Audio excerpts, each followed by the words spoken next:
So I had TV in the 90s. I had cable that my mom was taking from the next door neighbor somehow through a cord. So my mom was always watching Rosie O'Donnell and all these shows in the 90s. I was watching Blue's Clues, going to preschool, all of this. And then in like 2000, 2001, we just no longer had TV and we never got the bunny ears. So I would rent DVDs from the local library, and I'll get to that in a second. But like during 9/11, all I had was a newspaper. All I had was a newspaper and the radio. So the radio kind of became a way that I got information. And now I have not voted in 12 years. I don't care about that. But my mom leans right. So she would have on like Rush Limbaugh, Sean Hannity. And then around fifth grade, I just realized that I don't agree with their social issues. So I quit listening. So then my radio fandom went to like Eddie and Jobo in Chicago, Man Kyle's Morning Madhouse, all these shows that were on in Chicago. And then those guys that were from the 90s and 80s around '07, '08 during the when everything went to crap, they weren't on the radio anymore. So then there was really a weird time period where Chicago radio, it's great now with like Fred on Kiss FM, but there was a period where there weren't any shows. So I would go to my local library and look up other shows in different cities. And it would be like Don and Mike, rest in peace, JV and Elvis, all these shows. Looking them up as in you were like using the computer and Googling them? Or Yeah, I would sit there all day and listen. And then the big one that really motivated me, and it's a very controversial show amongst the boot camp, but it's Opie and Anthony. I listen to Opie and Anthony. I listen to old Opie and Anthony every day. Not all of their bits work in 2023, but the way that they never interrupted each other. Opie and Anthony is one of the greatest radio shows of all time. And obviously I like Howard and that, but my list is like this long of shows that I would listen to. I would download it on my flash drive because I didn't have internet in my room, because I had one 30-second naughty video on my computer and my dad wiped my hard drive. So I had a little flash drive that I would hide from him. And I had like every Opie and Anthony show, JV and Elvis, all these shows. And then it just kind of went into when I graduated high school with my graduation money, I got Sirius XM. And then with my late teen, early 20s, it was Covino and Rich, Jason Ellis, Opie and Anthony, Ron and Fez, Jay Thomas, all of that. I'm really into like edgy talk radio, but some of it, now that I'm almost 30, I'll be 30 in September. Like I look back on some of it and I'm like, man, like I might be kind of a messed up person because of what I was listening to. Like I was listening to like Anthony Cumia in like fifth grade. you were messed up first so that you attracted to the radio, or the radio messed you up? Everything in general. All of it. The way that Howard and Jerry Springer and Opie and Anthony brought sex to life in the 90s, I'm working on bringing that beautiful plant to this world. Like I know people consume it, but you really shouldn't be afraid of it. And I talk openly about it, allegedly. I'm big on that. I want to bring it to the forefront. That's my goal. I want to have a morning show where I go, it's 7:20 in the morning or whatever, and just light it up. And you actually went to broadcasting school, yeah? I did. I went for a year. Everybody hated me because I was so cocky. I walked in and was like, I'm better than all of you, essentially. We had an introduction speech where this is day one. I got everyone to hate me. So age 19, I had already interned at the boot camp because essentially every person at the boot camp when I was 19 said, get out of community college, get an internship and go to a radio trade school. So my mom got me to go to ICB in Illinois. And on the first day, we had to do an introduction about our lives. And everyone's like, oh, well, I played basketball in high school, or I was a part of choir. And I'm like, I had a radio show at 88.3 WHCM. Then I interned at the morning show boot camp, and I must have name dropped everybody. Like if they were to find out, if Rick Rumble or BJ Shea were to find out that I was name dropping them at a radio school, like, oh yeah, I got all these connections. Day one, I would go in. I had a few friends, but I would go in. I had the most hours. I interned at Dance Factory Radio. Louis 2 Live does my voiceover. with just long hours. Like I would go to WGN News and Channel 5 News and get tours. Like I was able to manifest more tours than my own radio school was. I'm not trying to be mean, but they did nothing. Just by reaching out directly. I would email the producer and be like, hey, could I get a tour? And they were like, does anybody else from your school want to go? I'm like, why am I doing more than my admissions office? But I'm not trying to talk Yeah, yeah, yeah. I get what you're saying. But you were so hungry, so you're just like, I'm going for it. So I tried to get an internship with Fred from Kiss FM. He was already going with somebody who is going to like UIC or whatever. And I was like dead in the water. I couldn't get anything at CBS radio at the time. I couldn't get anything. So I was like, where could I get my foot in the door? And Dance Factory Radio is like a brokered radio show. It's fascinating. During the day, it's liberal talk radio, and at night, it's EDM music. Imagine the popularity of EDM in 2013, 2014. So you go from talking about Obama or whatever, and then it's like Dance Factory Radio. So I would run the board from 9 to 5. The weirdest memory I have of my time at Dance Factory was the Chainsmokers came out with the song Selfie. They performed at our concert at the Armory Theater or something, Armenia Theater, some theater in Chicago that's old. And they did like 4 remixes of Selfie. And I'll never forget when I moved to Tampa in 2015 and did promotions. I was working at the Tampa Bay Lightning game, and I was setting up the promotion tent. And I'm like, where have I heard this band? Because they're playing music in the Thunder Alley where all the fans meet up. And I Shazam it and I go, what the F? The Chainsmokers went from like Selfie to blowing up in 2015. It was nuts. I worked briefly on a syndicated morning show in Cleveland, got let go. So then I needed a job. I really wanted to get out of Cleveland. So then I hit up somebody.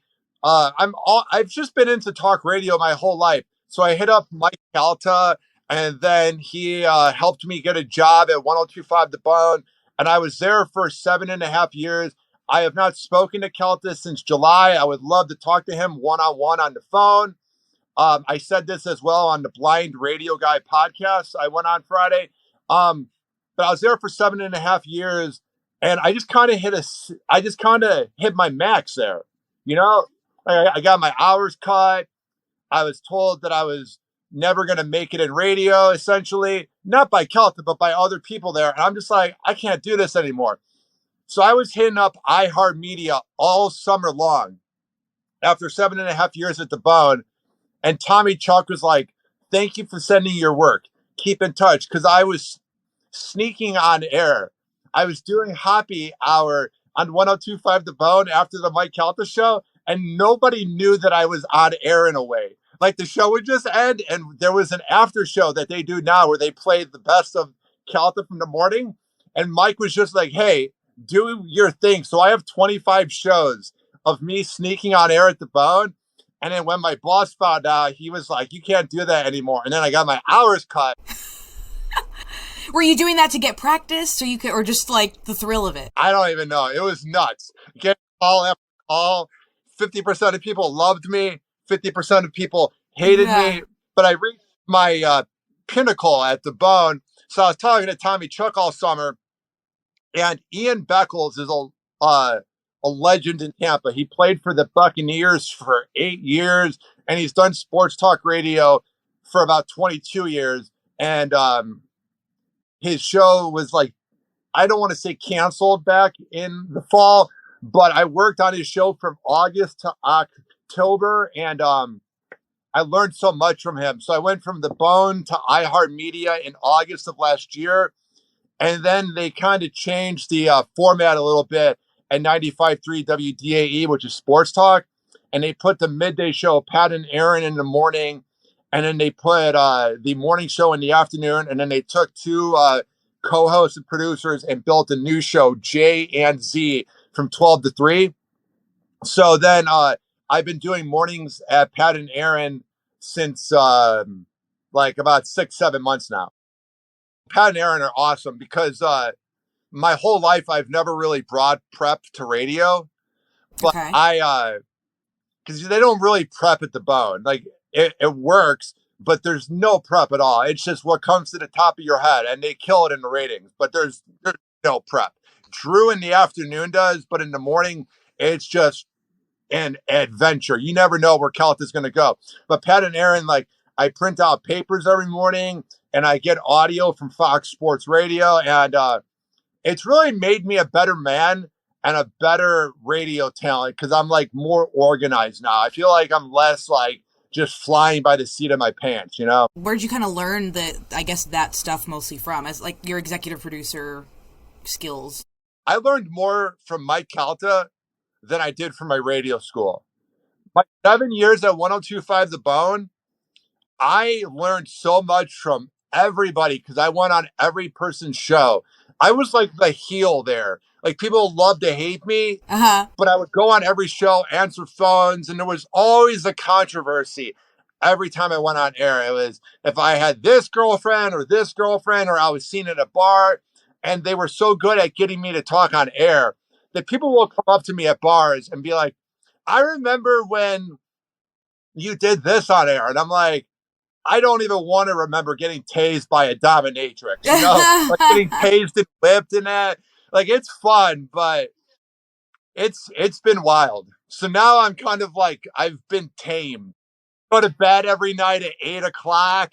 I used to be up till 2 a.m. every night. Now I'm going to bed at 8 o'clock, getting up at 4. Like, I am not a wild man anymore. I was doing the show by myself for like 7 years. And then I was like, I need a female voice of reason. So I made a Facebook post saying that I needed a female co-host. And my co-host, Alessia, messaged me saying, can I have a tryout? And I worked with her at my old radio job in promotions. And she's one of the smartest people I've ever met. And even without talking to her for 7 years, I knew she was it. Interesting. Immediately. Okay. Right when you guys got on, or right when she said, I want to try? Right when she said, I want to try it, I went, that's my co-host. So then we went coffee, and I explained that I'm not trying to copy the Robin Quivers dynamic of having a female co-host, but it's the same thing where she reads the news and I talk smack, and she's just made the show so much smarter because it's hard to talk in a row. She knows things. She has a marketing degree, so she knows things. I sometimes get lost in my words. So she's the best. Like, what inspired you to then start it? It was 2015. My Nana. So part of my family is from Chicago. My dad's side. My mom's side is from North Carolina, and unfortunately Cleveland. And North Carolina, my Nana used to say it's Hoppe Hour, like growing up in like 3rd or 2nd grade. So then it just kind of was like a thing I would think whenever I would go out to eat and see like, oh, it's a happy hour deal. I would be like, oh, Hoppe Hour. And then in 2015, I was thinking of an idea. That's my sound effect for talking about smoking my medical card. That go to on air is so I was at a friend's house that I just moved to town in 2015 when I was working at the Bone for my first month in May 2015. And I was like, I should call it Hoppe Hour. So then I've won Best Local Podcast in 2015 and 2017, and I've been nominated every year. But for some reason, 2015 and 2017, I won. Every other year, I'm like the 3rd place. It's fascinating. Oh. Now, but did you start this because you were just like, I want to start a podcast? Or was it because I want to use this to practice to be on the air and do my own show? Both. That's awesome for you to kind of realize that, like, and to even have that brand. Because I mean, I remember again meeting you you had your card also, you know, and just I so appreciate people that just really can hone in their own thing. Gone through different formats. Like 2015 through 17, it was just me interviewing radio people. I've interviewed literally Bob from Bob and Tom, Anthony Cumia. I was the first podcast that he said he would never work with Opie again on, and we made all access. I interviewed this girl that looked like Ted Cruz that made an adult film, like literally looked like Ted Cruz. And she announced that she was going to make it, and then Don Anthony wrote an article about it. I think I've interviewed 200 comics and radio people in my life, 200 or maybe 220. something like that. Do you see any advantages to that you doing that, like them, because then all of a sudden they now know who you are? It's that. And then if you interview or you get to know somebody in a market where they have a lot of listeners, because there's different types of radio people. There's people that voice track, and nothing against that, but sometimes they're just a voice on air. But like the Riz show in St. Louis, I've interviewed Riz like 4 or 5 times, and I've interviewed like the Woody show twice, and they would retweet it. This is when it was cool to tweet like 6, 7 years ago. And I would get so many followers, and I have like maybe 20 listeners in St. Louis, and I've never been on the air in St. Louis. And I have listeners in St. Louis and Texas from when I interviewed Billy Madison out of, I forget where they're at in Texas, but they're syndicated. So there's a lot of perks. You don't want to come off like a clout chaser. If you're cool about it and you say, hey, I would love to interview you or talk to you, they're just another So person. that's amazing. I mean, I encourage that to people all the time. Back in 2016, 2017, when Facebook, before the algorithms changed, man, like when Fred from Kiss FM and other radio guys shared it, and like Ace from Ace and TJ shared it, I got so many listens. It was crazy. And then my big moment, one of them was Eric Zane from the Free Beer and Hot Wings show in Grand Rapids. It's in like 200 markets, I think. He got fired for talking smack about the local basketball team or something, and he got fired. And I was the first person to interview him, and I got like 20,000 listens in Grand Rapids. It was nuts. That's so cool. That's amazing. That's crazy. I know it is weird, and everyone's seen me like grow up, like Dave, and all these people, man, all these radio people, dude. Like they're super cool, man. There's a lot of douchebags in this business, but there's a lot of good people. What happens, like I said, if you were to leave iHeart or, God forbid, lose your job, do you get to keep Hoppe Hour?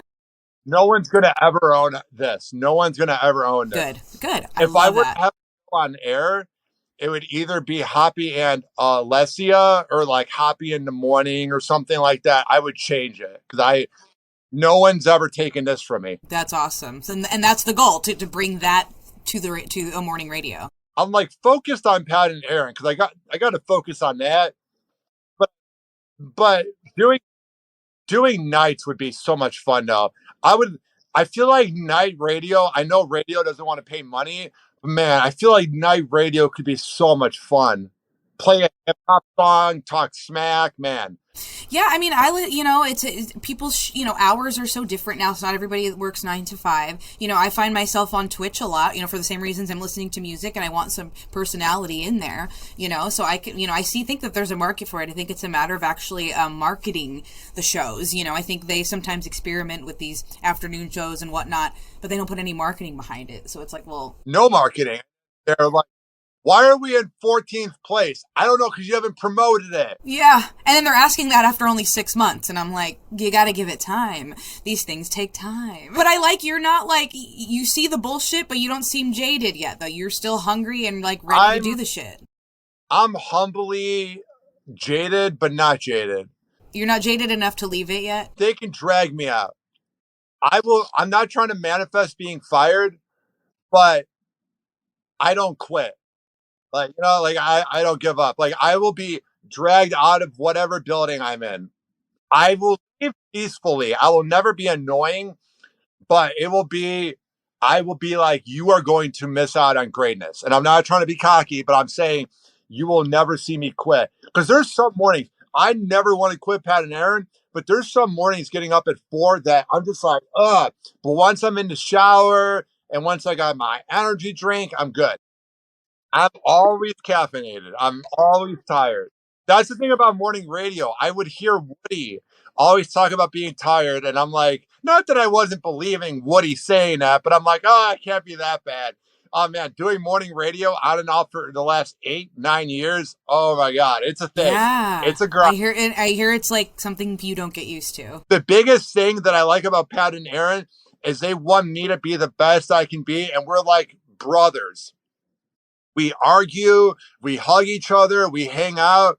Nothing is worse than when you're a part of a situation in the morning where you hate it and you're getting up for it. It feels pointless. Like being able to talk to you further, it's amazing. Like I'm excited to watch like your journey, because you're right, like I don't see you going out easily, and that's good because we still want the younger people that are like, no, fuck this, I'm fighting for a spot here and being in radio and making this work. What do you see for the future? Because I mean obviously we can go on about it forever, but I guess to kind of sum up something to kind of keep radio going, like what are your, I guess, thoughts in keeping it moving forward? You see that Elvis Duran is working, Mike Calta's working in Tampa, Fred's working in Chicago, Mojo's working, Woody's working, Billy Madison's working. All these shows are working when you give them enough talking time and when you let them grow.